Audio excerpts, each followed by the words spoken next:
एक तो श्री दाऊ जी और दूसरी किशोरी जी की अनन्य सखी श्री ललिता जी। ललिता जी के उत्सव 2 दिन मनाए जाते हैं, छठ को भी मनाया जाता है, सप्तमी को भी मनाया जाता है। दोनों की स्थिति क्या है?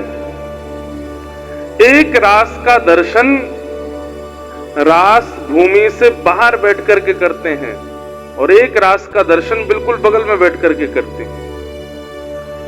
ललिता जी वो बिल्कुल मध्यस्थ रास में विराजती हैं किशोरी जी के साथ में, और श्री दाऊ दादा दूर गिरिराज पर्वत पर लुक लुक दाऊ जी वहां से देखते हैं, रास का दर्शन करते हैं।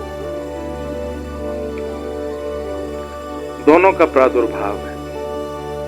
तो पहले बलदेव जी को प्रणाम करो, तो रास के बाहर रक्षा में खड़े हैं कि कोई अनधिकारी भीतर ना जावे। आपको पता है महादेव किनकी आराधना करते हैं? व्रज भाव में जब ठाकुर जी प्रकट होते हैं तो किशोरी जी की आराधना, ठाकुर जी की आराधना ये तो महादेव करते ही हैं, पर इनकी आराधना में उनको ले जाने वाले कौन है? संकर्षण श्री बलदेव जी। ऐसे हमारे प्यारे दाऊ दादा का आज मंगल जन्मोत्सव है। दास को स्मरण है, आज से लगभग 8 वर्ष पहले बलदेव छठ पे हमने कथा की थी दाऊ जी में, जहां पे श्री दाऊ दादा का मंदिर है। इतने आनंद से वहां के सब हमारे ब्रजवासी बंधुओं ने कथा कराई। तब हम नए नए कथा वक्ता बने ही थे। पूज्य पिताजी की भी हुई, हमारे पूज्य मलुकपीठ वाले महाराज जी की भी हुई, दास की भी हुई। आज वहां इतना सुंदर उत्सव हुआ होगा, बधाई गायन होता है, दधी कांदा होता है, और दाऊ दयाल बिरज को राजा, भांग पीवे तो यहाँ पे आजा। खूब सुंदर दाऊ दादा का भांग प्रसाद सब लोग आज वहां ग्रहण करते हैं और खूब आनंद से ब्रजवासी जन उत्सव मनाते हैं। साथ ही श्री ललिता जी कौन है? श्याम सुंदर प्रिया जी के रूप के सदा लावण्य में छके रहते हैं। जब देखी वृषभानुजा हिय विच उठी हूक, वंशी रह गई हाथ में फिर न लागी फूंक। किशोरी जी के रूप लावण्य को देख करके ठाकुर जी चकित रह जाते हैं। ऐसी रूप माधुरी है श्री किशोरी जी की। पर किशोरी जी किन के रूप माधुरी को देखने में अति प्रसन्न होती हैं? श्री ललिता जी। क्यों? एक पद है सूरदास जी का, मेरे को अगर मिल जाए तो गा दूंगा।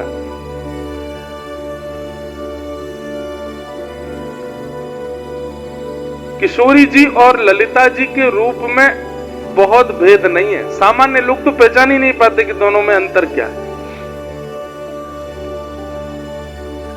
निकुंज में जब किशोरी जी का श्रृंगार स्वयं ठाकुर जी करते हैं और ठाकुर जी श्रृंगार करके जब किशोरी जी को तैयार कर दें, पत्रावली का श्रृंगार कर दें, सुंदर वेणी गूंथ दें, और किशोरी जी प्रतीक्षा करती हैं कि कभी श्याम सुंदर श्रृंगार करें। पूरे विश्व को बनाने वाले ब्रह्मा को जिन्होंने बनाया, विश्व कितना सुंदर है, इस विश्व को ब्रह्मा जी ने बनाया, और वो ब्रह्मा जी जिनसे प्रकट होते हैं वो श्याम सुंदर जब श्रृंगार करने के लिए बैठते हैं, मतलब और दिन का श्रृंगार किशोरी जी ठाकुर जी को रिझाने के लिए करती हैं। पर श्याम सुंदर जब किशोरी जी का श्रृंगार करते हैं तो किशोरी जी बाहर नहीं जाती हैं, एक शीश महल में बैठी रहती हैं जहां दुनिया भर के शीशा लगे हुए हैं, और जब भी किशोरी जी नजर घुमाती खुद को ही देखती रहती हैं और अपने ही रूप के श्रृंगार को देख करके इतनी प्रसन्न होती हैं। क्यों? ये बिंदी कितनी सुंदर है। क्यों सुंदर है? श्याम सुंदर ने अपने हाथ से धरी है।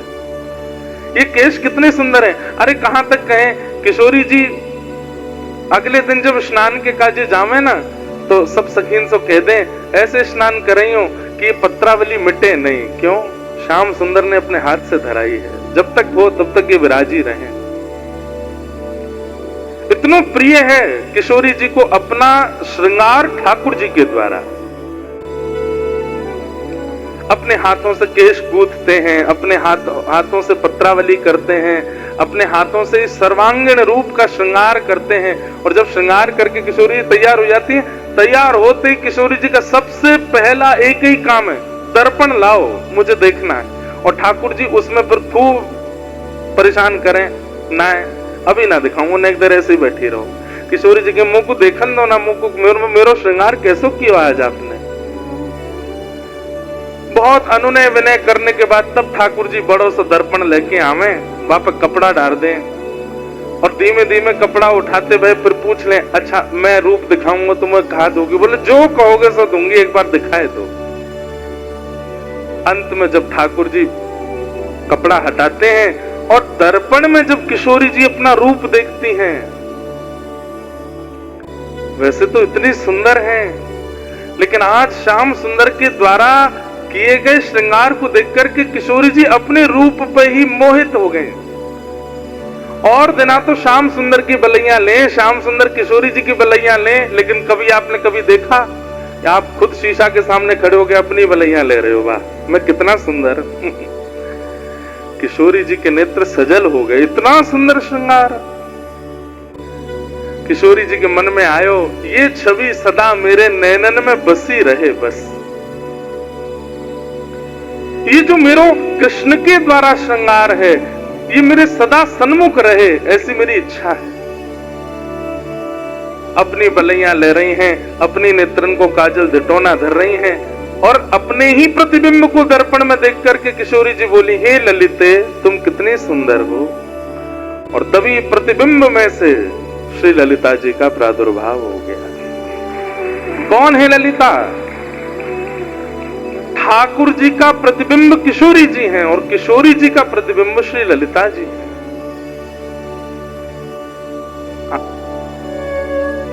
जब तक छल नहीं किया तब तक पहचान नहीं पाए आप किशोरी जी कौन सी हैं।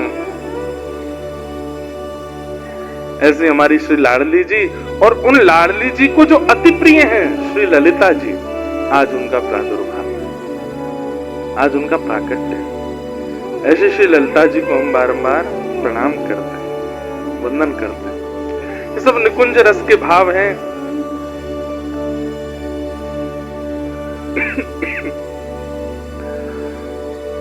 हम आप सब लोग चलें कथा की ओर। बंधुओं देखो, एक हमारी बात सुनना, निकुंज की चर्चाएं, व्रज की लीलाएं बहुत अच्छी लगती है ना, बहुत प्रिय लगती है ना। जैसे रसगुल्ला बहुत अच्छा लगता है, गुलाब जामुन बहुत अच्छा लगता है, घेवर बहुत अच्छा लगता है, कलाकंद बहुत अच्छी लगती है। लेकिन अगर व्यक्ति अपने स्वास्थ्य का ध्यान नहीं रखता होगा, समय से औषधियां नहीं लेता होगा, या फिर अपने दिनचर्या व्यवस्थित नहीं करता होगा, तो उसके लिए रसगुल्ला विष के समान है, उसके लिए घेवर विष के समान है, उसके लिए कलाकंद विष के समान है। ठीक वैसे ही हम जिस संसार में रहते हैं, उस संसार में रहते हुए यहाँ व्यवहार जगत का दर्शन करते हुए जब हम निकुंज की उपासना का दर्शन सुनते हैं ना, तो वो अच्छी तो लगती है, लेकिन कहीं ना कहीं हमारे व्यवहार धर्म में निकुंज उपासना लाभकारी नहीं बन पाती, और फिर कहीं ना कहीं हमको दोष दिखने लग जाता है। इसलिए भागवत रूपी औषधि लेनी बहुत आवश्यक है। यहाँ ज्ञान की चर्चाएं अधिक हैं, वो करना अति आवश्यक है। उन चर्चाओं को सुनकर के जब आप अंदर के विषयों को समाप्त करेंगे, तब निकुंज की चर्चा तब सुनाई नहीं देगी, तब दिखाई देने लग जाएगी, तब अनुभव होने लग जाएगा। इसलिए हम निकुंज की चर्चा ज्यादा सब जगह नहीं करते, बहुत कम जगह करते हैं, और कहीं कहीं मन बना के भी जाते हैं कि करेंगे, लेकिन मंच पर बैठ के होती नहीं। आज भी हो गई क्योंकि आज ललिता जी का प्रादुर्भाव है, नहीं तो हर जगह प्रकट नहीं होती है। इसलिए ये लीलाएं चर्चाएं प्रिय तो बहुत लगती हैं, पर इन लीला चर्चाओं को पचाने की सामर्थ्य उसी में है जो भागवत ज्ञान को अपने हृदयस्थ रखेगा। इसलिए भागवत जी के जो सुंदर सुंदर ज्ञान परक भाव है ना, उनको बहुत ध्यान से सुना कीजिए, तभी निकुंज की भावना में प्रवेश होगा। आज हम भाग्य लक्ष्मी मैया का दर्शन करने गए थे। हम ना हैदराबाद आए हैं और पिछले 2-3 महीने से इतने भागदौड़ में हैं कि हम यहाँ आराम करने आए हैं। हमने हमारे श्याम जी को, शीतल जी को, सब लोगों को बोला, मैंने भैया हमको बहुत कम जगह ले जाना, जितना हो सके हम अध्ययन करें और कथा सुने। इसलिए हम लोगों से, आप लोग कई लोग आ भी रहे हैं तो हम मिल नहीं पा रहे हैं सब लोगों से। सबसे कह रहे हैं लाल जी के दर्शन कर लो भैया, एक दिन हम मिलने का क्रम रखेंगे, उस दिन सबसे मिल लेंगे। दूसरी बात, श्री राधाष्टमी का महोत्सव 31 तारीख को सुबह 9 बजे से लाल जी का अभिषेक होगा। इधर के बगल में ही एक और स्थान है, यहाँ से 2 कदम 4 कदम की दूरी पर है, इधर ही, वहां पर राधाष्टमी का उत्सव मनाया जाएगा। पहले लाल जी का अभिषेक होगा, अभिषेक के बाद श्रृंगार होगा, श्रृंगार के बाद ठाकुर जी पलना झूलेंगे और पलना में विराजते ही फिर दधी कांदा और ठाकुर जी की बधाई उत्सव और सब बधाई गायन आदि सब होंगे 31 तारीख को सुबह 9 बजे। और 9 बजे से लेकर के 10-11 बजे तक, 12 बजे तक क्रम करके फिर शाम को फिर कथा होगी। 2 तारीख को विश्राम दिवस की कथा सुबह 11 बजे से होगी। कथा करने के पश्चात फिर हम यहाँ से वेंकटेश भगवान का दर्शन करने के लिए निकलेंगे, श्री तिरुपति बालाजी को प्रणाम करने के लिए जाएंगे। इसलिए सुबह कथा करके रात्रि में तिरुपति प्रस्थान कर जाएंगे। तो ये 2 विशेष जानकारियां हैं। एक तो 31 को राधाष्टमी महोत्सव के दिन आप सब लोग सुबह 9 बजे उपस्थित हो जाना। उस दिन रविवार है, संडे है, छुट्टी है, इसलिए रात में जल्दी सो के सुबह सुबह, हमें एक चीज हमें पता है कि यहाँ से शहर बहुत दूर है, सबके घर बहुत दूर दूर हैं, पर फिर भी आप सब लोग इतने भाव से आ रहे हैं, उसके लिए बहुत बहुत धन्यवाद। उस दिन सुबह भी आइएगा और एक चीज से मन बना करके आइएगा कि जिस पोशाक में आओगे उस पोशाक में कथा में नहीं आ पाओगे फिर। इसलिए घर पर एक पोशाक और धर के आना कि आके स्नान करके दूसरी पोशाक पहन के आ सको, क्यों उत्सव होगा। अब उत्सव होगा कैसा ये तो समय बताएगा, यहाँ का माहौल बताएगा। ज्यादा चंग आ गई तो बहुत जोर को है जाएगा, और नेक नेक आई तो नेक धीरे धीरे चलेगा। लेकिन हमारी लाडली जी का जन्मोत्सव खूब भाव से मनाएंगे। दूसरा, अंतिम दिन की कथा सुबह जल्दी होगी, उस दिन भी आप लोग 11 बजे से पहले यहाँ उपस्थित हो जाइएगा। आज हम भाग्य लक्ष्मी माता का दर्शन करने गए और जब जा रहे थे तो ऐसा लग रहा था बोलूं कि नहीं बोलूं, ऐसा लग रहा था कि श्री हनुमान जी महाराज लंका में विभीषण से मिलने जा रहे हैं। सही में वहां का पूरा दृश्य ऐसा ही लग रहा था। और जब जाकर के लंका में हनुमान जी महाराज ने देखा ना, चारों तरफ शत्रु ही शत्रु खड़े हैं। ऐसे कोई शत्रु यहां तो नहीं थे, सब अच्छे ही थे, पर जिनके वजूद से भाग्यनगर है उनका मंदिर इतना छोटा सा। और प्रणाम है उन बहन जी को जिनसे आज मिले। क्या नाम था उनका, क्या नाम था? शशिकला, शशिकला बहन जी, यही नाम था ना? कहीं किसी परिवार वाले का तो नहीं बता दिया आपने? उनको तो प्रणाम है, वो वास्तव में भाग्य लक्ष्मी है। कैसे पूरे इतने विशाल आपके इस भाग्यनगर में यहाँ की रानी श्री भाग्य लक्ष्मी मैया की वो कैसी सेवा कर रही है, कैसी रक्षा कर रही है। निश्चित ही उनको हम व्यासपीठ से प्रणाम करते हैं और